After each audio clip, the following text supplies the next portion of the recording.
Desarrollo de competencias docentes. El maestro educa primero con lo que es, después con lo que hace y solo en tercer lugar con lo que dice. Un maestro debe tener pasión por la materia que enseña. Sabe que es más importante la persona que aprende que los conocimientos que adquiere. Sabe adaptar el contenido al grupo y al alumno concreto que no termina de comprender un concepto.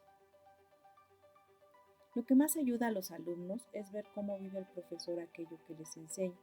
El profesor debe ser coherente entre lo que dice y lo que hace, entre lo que se dice que va a exigir y lo que de verdad se evalúa. Los alumnos esperan de sus profesores que hagan lo que deben hacer y que hagan lo que dicen que van a hacer. El profesor debe actuar con rectitud y pedir perdón si se equivoca. No basta querer ser buen profesor si no hay que lograrlo. Es preciso saber y comunicar. El prestigio se consigue preparando las clases, pensando siempre en los alumnos a los que se va a enseñar. La autoridad es el prestigio del saber públicamente reconocido y de ahí radica la dignidad de la autoridad. No es algo que uno se asigna a sí mismo, sino que son los demás quienes depositan o no su confianza y respeto en él. El alumno intuye la aptitud profesional del profesor y de ella se deriva la confianza que le merezca. La aptitud habla de su formación técnica y experiencia para transmitir con rigor científico su materia, así como su habilidad didáctica para ofrecer las mejores soluciones a problemas de aprendizaje. El profesor debe tener conocimientos, saber transmitirlos, vivir y hacer atractiva la asignatura. Es básico que el profesor sea justo. El alumno comprende la condescendencia del profesor con el alumno poco capacitado, pero no tolera la arbitrariedad de tratar mejor a los que les caen más simpáticos. Se precisa ciencia y empatía como dos caras de una misma moneda. El trabajo del docente es principalmente intelectual. Su eficacia no solo depende de las técnicas utilizadas o de los métodos docentes, sino de la disposición con la que acude al aula y trata a los alumnos. El buen profesor no considera una pérdida de tiempo detenerse a explicar paso a paso. La valía profesional no se mide por el nivel educativo en el que se imparte clases, sino en la calidad del trabajo que realiza. El profesor, a través del liderazgo eficiente, crea una sinergia positiva y el ambiente propicio para que la labor de enseñanza-aprendizaje llegue a sus cotas más altas. El maestro comprometido no deja de exigir lo que el alumno puede alcanzar por sus medios, pero facilita el cauce para que lo logre por el camino más idóneo. Es importante aprender a descubrir a tiempo anomalías que en el futuro acarrearían problemas más graves, para lo cual es importante sugerir la visita a un especialista cuando vemos un posible problema. Esto ahorra tiempos y fracasos. Aprender a trabajar en equipo es un estilo y una técnica. ¿De qué forma podemos reconocer nuestros campos de mejora? Reflexión personal. Contrastamos la información teórica que tenemos con la realidad práctica. Podemos reconocer que nuestras deficiencias se deben a la ignorancia, a la rutina, la precipitación y la pereza. Una persona competente es idónea, es la que tiene capacidad para llevar a cabo su cometido. Observaciones del jefe inmediato. Nuestro jefe inmediato puede llegar a sugerirnos campos de mejora. Es importante encontrar el punto acertado de exigencia en nuestras clases. Mejora personal en otras facetas de la vida. Conjugar comprensión y exigencia. Hay que aprender a hacer atractiva la virtud y la exigencia, a tener paciencia, adecuar nuestro paso al suyo en la búsqueda conjunta de la verdad. Ser prudentes. La prudencia consiste en saber aplicar la ley general al caso particular. La constancia es necesaria para alcanzar metas valiosas. Ser humildes.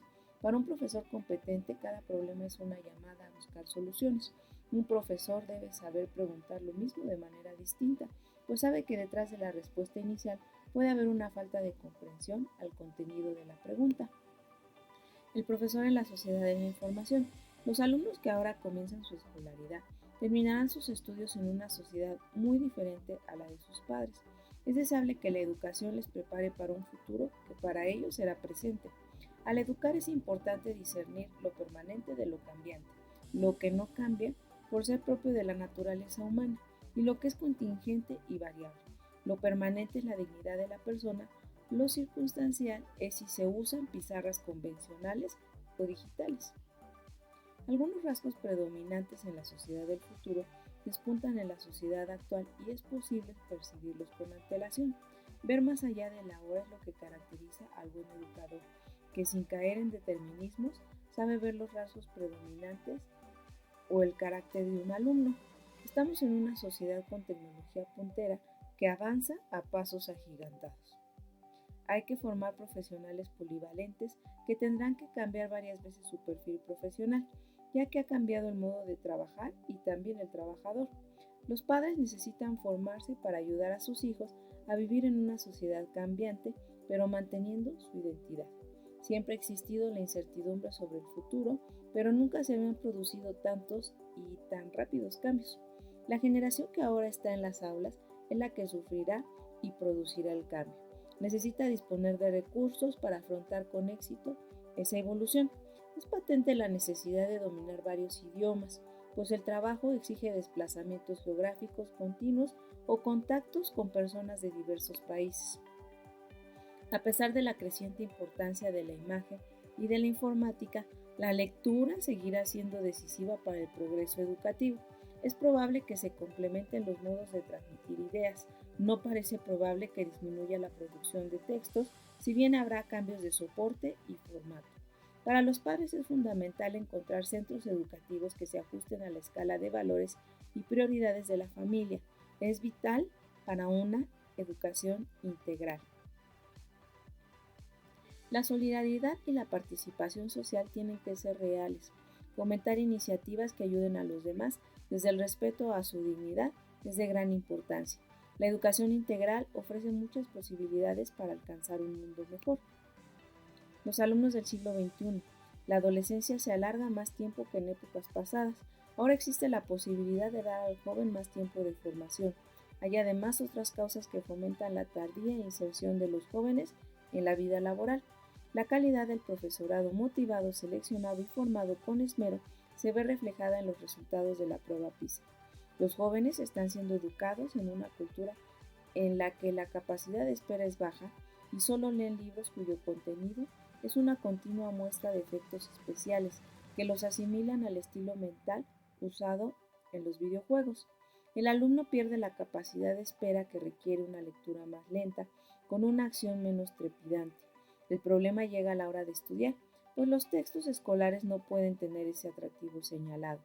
Muchos alumnos no han sido preparados para dedicar a estudiar libros de texto, en los que la aventura es sustituida por conceptos a asimilar. La escalada de problemas familiares no favorece a los niños. No debemos olvidar que todo lo que desestabiliza a la familia repercute negativamente en las condiciones necesarias para lograr una buena educación. La creciente violencia escolar y la crisis de autoridad en las instituciones educativas perjudican la calidad de las clases y la motivación hacia el estudio. Es indudable que estudiar en un centro de calidad, con profesores competentes en un ambiente favorable al esfuerzo, con bajos niveles de conflictividad, se nota en el rendimiento académico y en otras áreas de su educación. La capacidad de adaptación de los jóvenes al uso de nuevas tecnologías les permite lograr buenos rendimientos en su uso. Necesidades formativas. Estamos en un tiempo de cambio y la institución educativa tiene que estar al día para realizar su misión en el nuevo contexto. La novedad provoca cierta incertidumbre, pero se trata de aprovechar las ventajas y evitar los posibles efectos negativos. Para afrontar los efectos que los cambios originan en el trabajo del profesor, éste necesita recibir la adecuada formación. Con una actitud positiva hacia la formación, estaremos en condiciones de usar los nuevos recursos de manera que mejoren la calidad de nuestro trabajo. Las nuevas tecnologías permiten descargar al profesor de labores repetitivas y dedicar tiempo a atender otras tareas. Hay escuelas que hacen esfuerzos para formar a sus profesores y consiguen mejorar su nivel educativo. Son muchos los medios para formarse al alcance del profesor: congresos temáticos, simposios o programas para introducir o perfeccionar al profesorado en las nuevas tecnologías.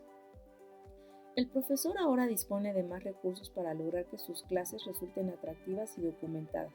Los materiales creados los pueden ir adaptando y guardarlos para años posteriores. Supone una inversión inicial de tiempo, pero acaba siendo rentable.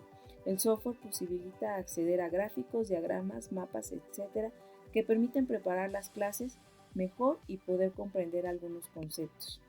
Si el docente usa racionalmente las nuevas tecnologías, podrá dedicar más tiempo a la atención individual. Estas permiten realizar actividades interactivas. Estos medios facilitan comprender conceptos complejos mediante simulaciones o imágenes. Los alumnos pueden repasar las unidades trabajadas si se les facilita acceder a una plataforma digital para consultar sus dudas. Los alumnos con problemas de audición usarán presentaciones visuales.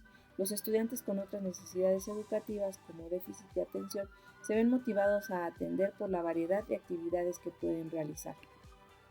Ambiente de estudio, colaboración y respeto. Para encontrar el ambiente adecuado en el que cada uno desarrolle sus capacidades, es preciso que haya un estilo que favorezca esta actitud. Se educa por contagio en ambientes fértiles. Una condición para que haya un ambiente de estudio es que haya un lugar que reúne esas condiciones básicas que permiten realizar un trabajo intelectual serio. Es importante que los profesores lean. Si un profesor afirma que le gustaría leer, pero que no encuentra tiempo, significa que no es gran lector y que difícilmente transmitirá la pasión por la lectura a sus alumnos. Se trata de elegir bien lo que se lee. Es importante crear un clima de colaboración entre los estudiantes y entre los profesores. Un éxito de un compañero es motivo de alegría para mí. El objetivo de un alumno no es sacar mejor nota que sus compañeros, sino mejorar su calificación anterior. Por eso, un estudiante capaz, cuando termina su trabajo, está dispuesto a ayudar a otros con sencillez, sin humillar, con elegancia. Así se crea un ambiente donde lo importante no es el éxito profesional, sino el desarrollo de todas las habilidades posibles.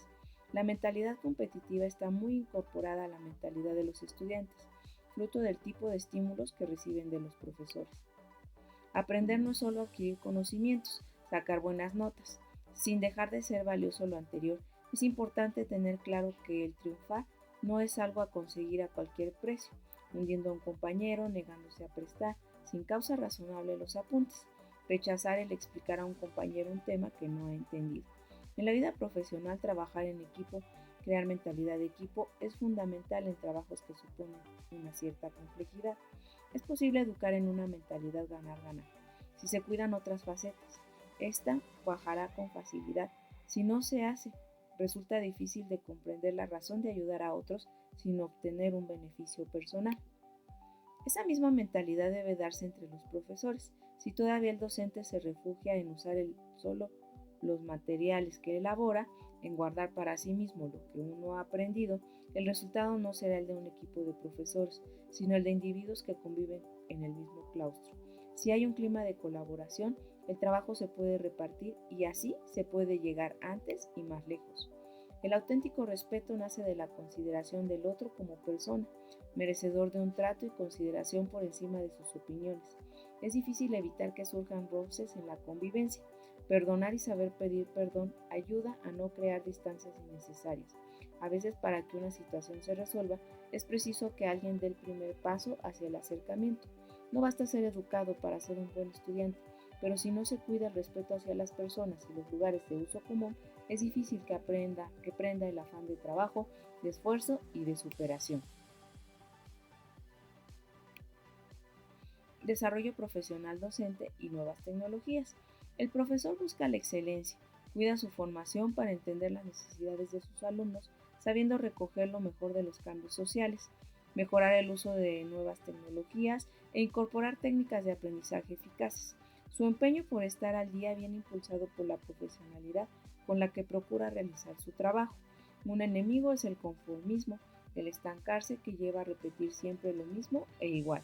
El profesor desmotivado considera que no vale la pena hacer esfuerzos porque al final da lo mismo. Ha perdido la pasión por enseñar. Es más cómoda la rutina que el esfuerzo, pero no compensa, pues es muy distinto acudir a clase con ilusión, con proyectos, que hacerlo de modo cansino, esperando a que llegue el final de la clase.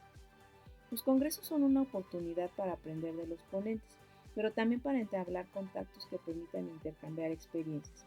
Un profesor que ni estudia ni lee se descapitaliza intelectualmente. malo para él y para el resto del equipo. Tanto el buen estilo como la mediocridad se contagian. Vivimos una revolución tecnológica que afecta a la educación. La institución educativa se adapta a esos cambios, muchos tecnológicos que condicionan nuevas formas de enseñar y de aprender, y de las que el buen profesional no se puede mantener al margen. Las nuevas tecnologías posibilitan un aprendizaje activo que fomenta una actitud positiva del estudiante. Si no hay resultados, la motivación decae. Si un alumno que tiene dificultades en operatorio trabaja con un buen programa y sus resultados mejoran, su motivación crece. El éxito llama al éxito.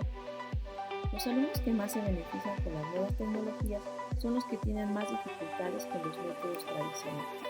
La creatividad no la da la máquina, pero facilita su expresión.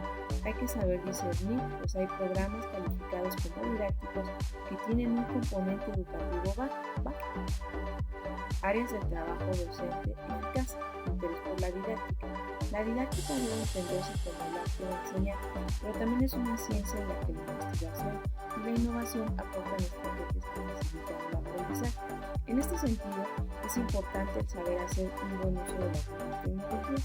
De la competencia del profesor depende que haya correlación entre lo que enseña y lo que el alumno aprende. Un profesor debe querer aprender y mejorar su didáctica, aunque tenga mucha experiencia, pues siempre necesitará adaptar lo que él quiere que sus alumnos aprendan al contexto en el que ellos están.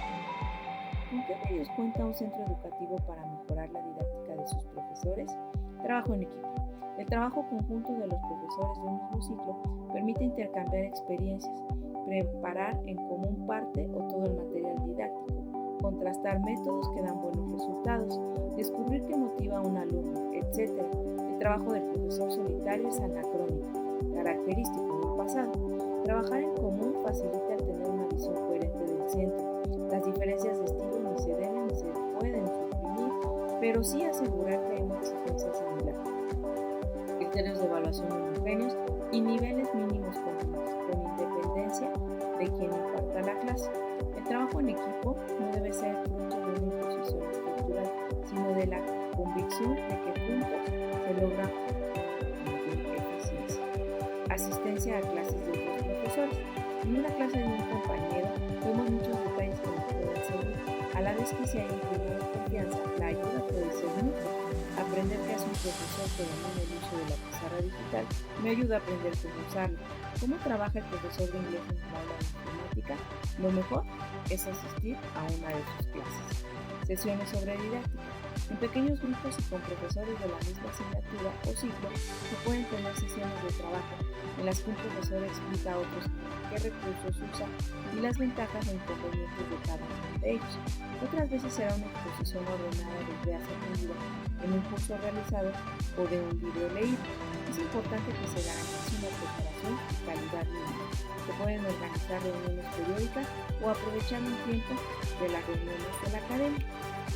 Aportaciones de los alumnos. Nadie mejor que los alumnos para valorar si se le entiende bien al profesor o si se le puede hacer alguna sugerencia sobre el contenido de sus clases. Si las aportaciones de los alumnos son constructivas y se evitan juicios de valor sobre las personas, saldrán ideas valiosas. Se procura que tanto alumnos como profesores mejoren en algún aspecto para conseguir que el resultado final sea un mejor aprovechamiento de las clases, un clima de trabajo en el aula y un trato más cordial. Evaluar la didáctica. Las observaciones de los alumnos mayores, el ver las clases de otros compañeros, el escuchar experiencias de terceras personas, son algunos de los causas de mejora. Junto a esas actividades, cada examen, evaluación de un trabajo debe llevarnos al aprendizaje ideal. Si los resultados no han sido previstos, es inmediato preguntarse el por qué. El profesor puede facilitar el aprendizaje si sigue un proceso gradual, si va de lo concreto a lo abstracto, de lo sencillo a lo complejo. De cada clase, de cada actividad con los alumnos, un profesor puede aprender siempre algo, aunque sea pequeño. Lo importante es mantener viva la disposición a mejorar. Un buen método para mejorar es buscar aprender en todo lo que hacemos. La agenda del profesor. Cualquier profesional desea tener tiempo para hacer mejor su trabajo o acabarlo con más perfección. Como el tiempo es limitado, es preciso establecer prioridades. El profesor debe reflexionar sobre la urgencia e importancia de las tareas de su trabajo. El orden le ayuda a priorizar las obligaciones y a dar el tiempo y la importancia debida a cada tarea, a gestionarlas eficazmente. Priorizar exige reflexión, pensar qué es lo más importante, urgente, etc. Una herramienta valiosa es la agenda. En ella se anota el horario de clases, las reuniones, entrevistas, etc. Usar bien la agenda permite llevar una vida desordenada y hacer más cosas, pero sobre todo no descuidar lo importante. Usar bien la agenda mejora mentalmente durante las tareas, pues una vez apuntadas no es necesario tenerlas en la memoria. Haz lo que debes y está en lo que haces. Es el punto de partida al organizar el tiempo. La motivación, punto de partida. La motivación es el punto de apoyo para acciones a realizar. Con motivación se llega más lejos. La experiencia muestra que un trabajo en equipo bien organizado permite llegar más lejos que la suma de esfuerzos individuales.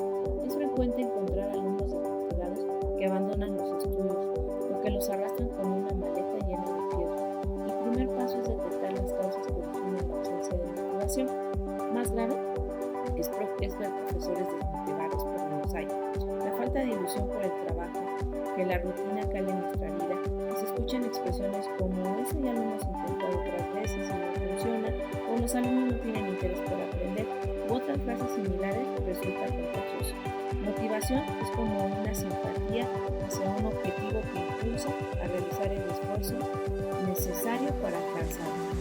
La motivación se compone de necesidades, deseos, tensiones y expectativas. Es un paso previo al aprendizaje y la palanca que permite a los alumnos esforzarse. La falta de motivación dificulta la tarea del profesor. En algunos casos es consecuencia de circunstancias que no podemos modificar. Otras veces se superan obstáculos aparentemente imposibles. Tipos de motivación. Hay varios tipos de motivación. Unos se apoyan en factores externos o internos al alumno. Un ejemplo de motivación intrínseca es despertar el interés de la curiosidad clásica por aprender. El alumno ve reforzado ese impulso cuanto más comprende lo que estudia. Hay otra motivación relacionada con la autoestima, al intentar aprender y lograrlo. Se afianza una idea positiva de su capacidad, lo que le lleva a seguir con su esfuerzo de aprender. Las experiencias de los alumnos forjan poco a poco la autoestima. Surge el deseo de superación, de mejorar. Para que la autoestima sea eficaz, debe apoyarse en la realidad. Antes de pedir algo a un alumno, debemos saber que lo puede alcanzar. De lo contrario, estaríamos abocando a un fracaso descorazado. Otra fuente de motivación se apoya en la valoración social, la aceptación y aprobación que recibe de los demás. Esa motivación sí se convierte en la central. Si se convierte en la central, nos llevará a una dependencia de la opinión de los demás. La motivación extrínseca se basa en estímulos y recompensas externas, premios y regalos recibidos al lograr las metas. El tercer tipo de motivación, llamada trascendente, se da cuando el motor de nuestra actuación está fuera de nosotros. Buscamos ayudar a terceras personas o lo hacemos por motivos altruistas o espirituales.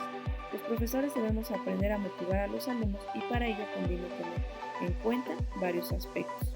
Explicar a los alumnos los objetivos que se pretenden para esa clase, justificar la relación entre los contenidos que enseñamos y las actividades que les pedimos realizar, programar las actividades de forma lógica y ordenada, proponerles actividades en las que tengan que utilizar distintas habilidades para resolverlas, considerar los fallos como oportunidades para aprender, fomentar el feedback para comprobar que asimilan los conocimientos, relacionar los contenidos y conocimientos adquiridos con su vida cotidiana, reforzar su resistencia a la frustración, haciéndoles ver que pocas cosas importantes salen bien al primer intento, orientar el trabajo de los alumnos, ver las cosas desde un prisma nuevo que aporta luces nuevas que permiten una mayor y mejor comprensión. No existe un único modo de aprender y el profesor cuenta con una variada gama de recursos para llegar a todos sus alumnos. Un buen profesor valora las dificultades del alumno real que tiene delante y de sus posibilidades acordes a la edad, madurez, preparación, etc. Aprovecha la supervisión del trabajo de los alumnos para conocer su modo de trabajar. Al corregir los trabajos y exámenes, detectar sus puntos fuertes y el posible origen de las carencias. Con frecuencia el profesor puede apreciar si lo que ha faltado es estudio o organización, un error al plantear el problema, la existencia o carencia de un esquema claro del contenido, etc. Los exámenes tienen que servir, además de para calificar, para conocer mejor al alumno y orientarlo. Por el tipo de preguntas que hace se puede apreciar su capacidad de comprensión, sus intereses principales, sus carencias. Ver sus apuntes ayuda a apreciar el orden mental que tiene, el modo de organizar el contenido permite ver si ha captado las ideas principales, etc. Detectar si el alumno sabe buscar información por su cuenta, localizando en el menor tiempo posible las fuentes más valiosas, hacer distintos tipos de trabajos y de pruebas de forma que ejercite el mayor número posible de habilidades. Con esos datos podemos orientarle para que aproveche sus puntos fuertes y elimine sus deficiencias. Preguntar el tiempo real de estudio que ha dedicado a preparar un examen nos permitirá ver si es razonable el tiempo empleado. Si hay desproporción entre el número de horas dedicadas y los resultados, es el momento de analizar su caso y buscar el diagnóstico de la situación.